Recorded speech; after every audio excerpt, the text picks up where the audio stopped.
presidential candidate who's talking about cutting $1 trillion in year one from the federal budget. And I think we all know that's something America desperately needs if we're going to make it in the coming years. 5 federal departments Congressman Paul's talking about eliminating. These are the things that we structurally have to do if we're going to maintain our republic and bring home those troops that aren't used to defend the country but are used in more of a defense of other nations. So please join me in welcoming the Thomas Jefferson of our day, Dr. Ron Paul.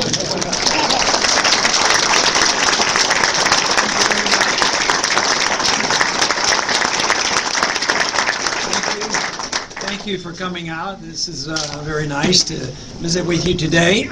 I do have one member of my family with me today. My wife comes on many trips. She's not with me today, but I have one of our 18 grandchildren, and that is Lisa. She's sitting over here.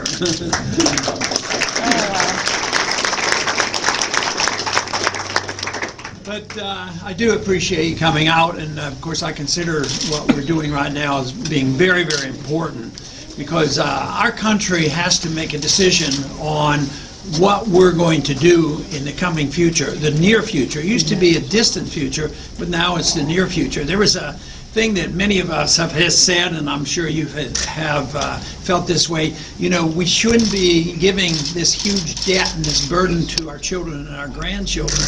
But you know, I don't say that so much anymore because we're it right now.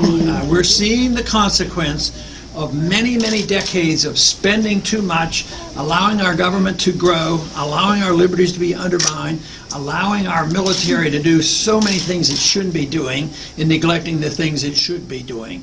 So for too long, we have allowed our Congress to act in an unconstitutional manner.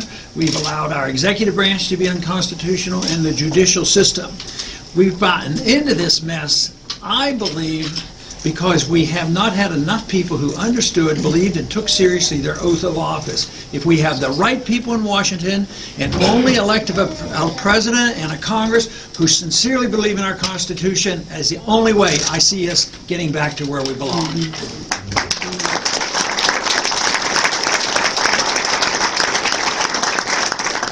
You know, most of you know I'm a physician, and I went through medical school in late 50s and early 60s, went into OBGYN, and for many years practiced medicine. But even in my early years in medical school and medical training, I got fascinated with reading economic policy. Somebody said, well, why did you do that? And I said, well, it was sort of like a hobby. Some people go fishing and other things, but I just enjoyed trying to figure out why you have inflation, why you have business cycle, why you have a Federal Reserve, and became so fascinated. But those individuals who explained the free market, it turned out they were right, and they made a lot of predictions. For instance, way back when after World War II was over, they devised a monetary system called the Bretton Woods Agreement. Nobody was to have a true gold standard, but we would have a partial gold standard. And our country was the wealthiest, and we had 700 and some million ounces of gold, more than any other country ever held. So they said, well, the dollar will be as good as the gold, so all the other currencies will be connected to the dollar. And they thought that meant that it would be as good as gold forever. But there was one man by the name of Henry Hazlitt in 1944, when they set this up, he says it won't work. The governments will be tempted, in particular our government, to print too much money. And they did that. So more dollars were printed.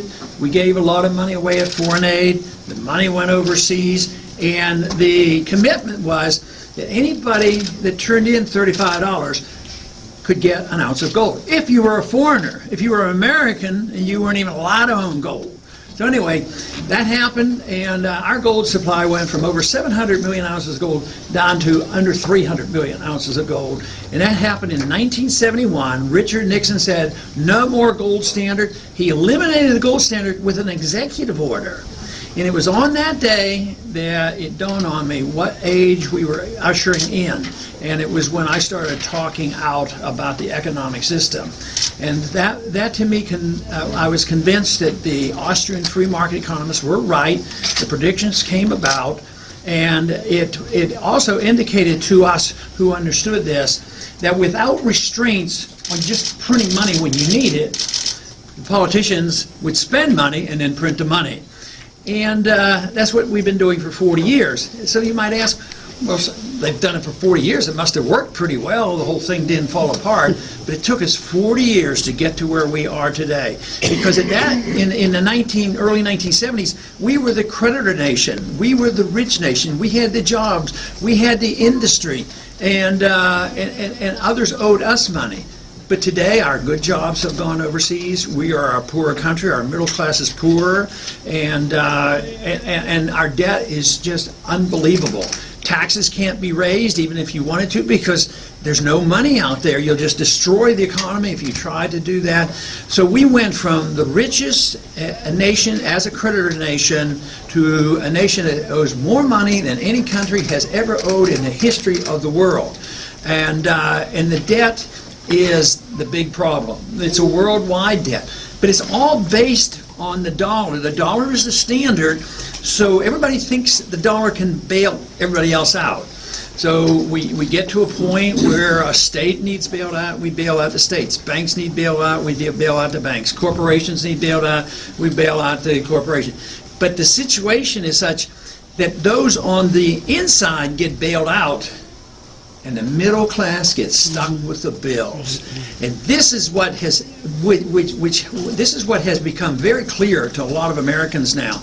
This was something we should put aside and say, well, we have debt, but we're still doing well. Well, it's not going to be that way any longer. So in 2008, when the economic crisis hit, people started to realize that this is unsustainable, and something big is happening.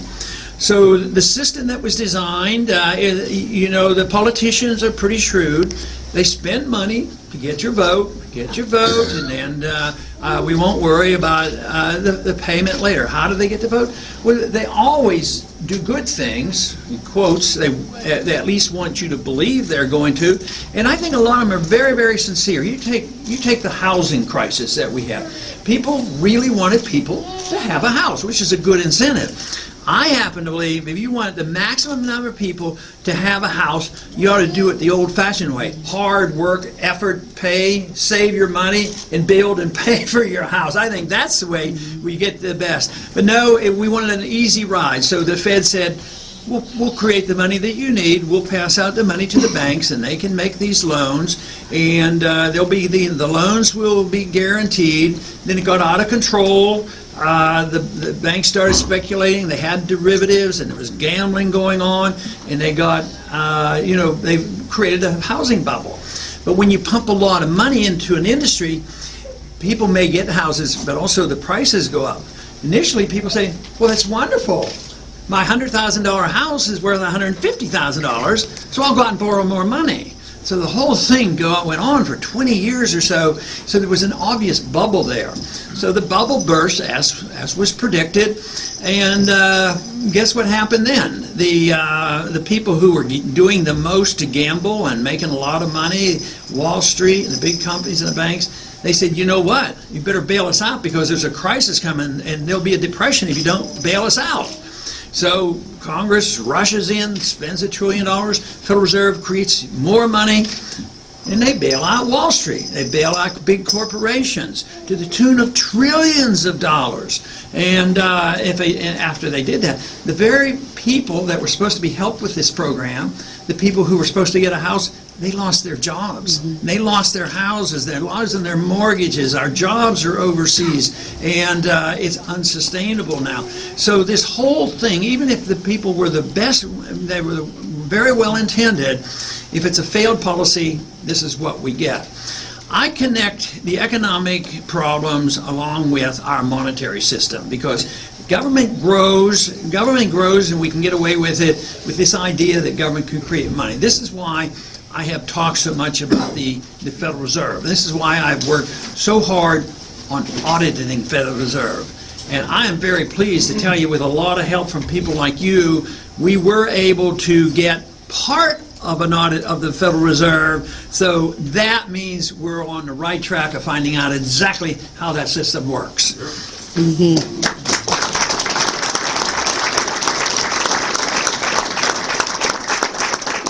It is the Federal Reserve is bigger than the Congress when it comes to money, because they do it in secret. There's no oversight. Congress created $1 trillion and spent $1 trillion bailing out the special interests, but the Fed created $15 trillion. 5 of it went to overseas banks. Just the other day when Bernanke had his press conference, and where they talk a lot about the debt crisis in Europe, he said, we'll stand by, we're keeping an eye on it, and if necessary to keep the banks solvent, we're going to do it. The only tool they have is to print more money, but now the confidence is being lost. The dollar has been, the credit rating has been downgraded once, recently, and it's about ready to be downgraded again because our debt is too big. So in the summertime, people were starting to realize the crisis, and they figured, the liberal economists say that when you get into a recession, it's a lack of spending. Well, I don't buy into that. It's too much spending and too much debt. So they want more spending. Of course, that hit the limits on raising the national debt. So there was this crisis in the summer. There weren't enough members because of the Tea Party movement. New members came in, and they wouldn't vote like they have for 40 years just to raise the national debt. So they wouldn't do that, and so they postponed it, and the Congress couldn't agree on it. So what did they do? They created the Super Congress, 12 people who would all of a sudden have the wisdom of Solomon, and they'll get together and they're going to come up with a solution. But just listen, I'm sure in the last few hours, I doubt if there was any good news coming out of that, the Super Committee, because they're not going to have a solution. The Congress won't, because they're not admitting the truth. The truth is that we're bankrupt, and this can't continue, and therefore we have to cut spending. And this is why AJ mentioned my program is asking for a modest cut in the first year. Cut $1 trillion. Show the people we're serious that we need to cut spending.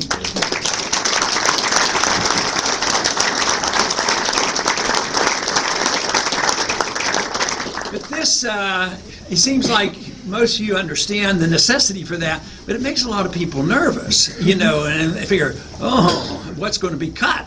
$1 trillion is a lot of money, and it is. Well, you do have to come up with priorities. And the reason I think we're forced to come up with priorities and work this way, because one thing for sure, we can't continue to do what we're doing. It will end badly.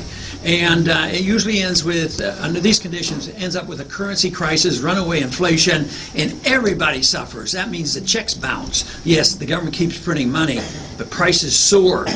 Even today, those on retirement, fixed incomes, and Social Security, they are not keeping up with the cost of living. So their income is actually going down. Well, if we don't do something about it, that will be accelerated. It will be massive. And the more people need something, and the more the government tries to give it to them, the worse the problem will get. And that is why I think it's so important that we as a people come together and say the problem is too much government, too much spending, too much special interest. We have to cut something. So where are we going to start to cut?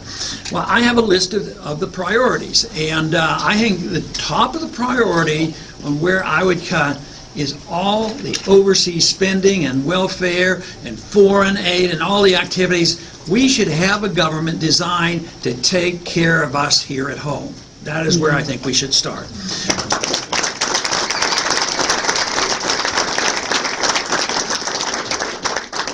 Right now, there is no consideration for those cuts in Washington, either at the leadership of the Republican Party or the Democratic Party.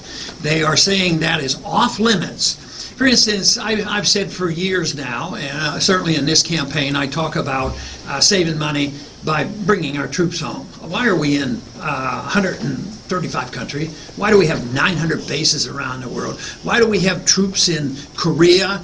They've been there since I was in high school. We've been in Japan since World War II. We've been in Germany since that time. We subsidize their budgets, and we have wars that are going on. They're undeclared. This is why I say the way we should start is bring our troops home and stop these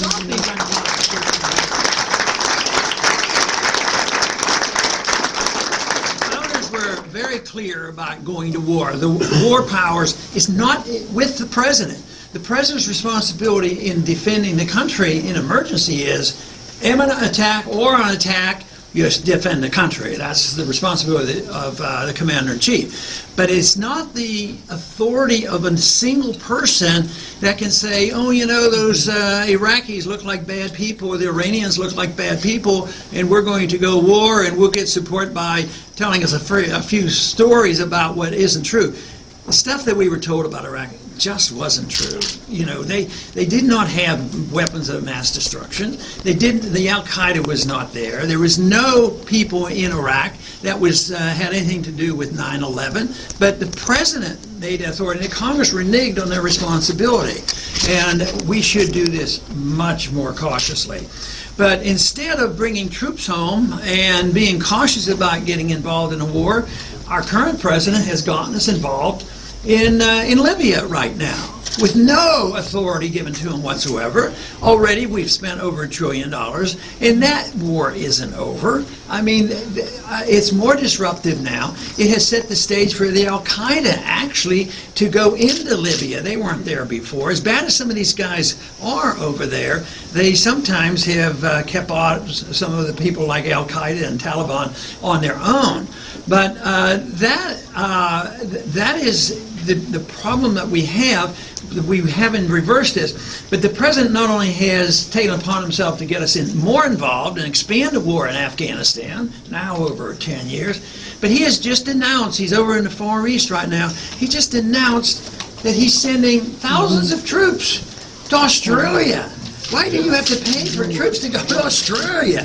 And the argument he has is, well, you got to watch out for China.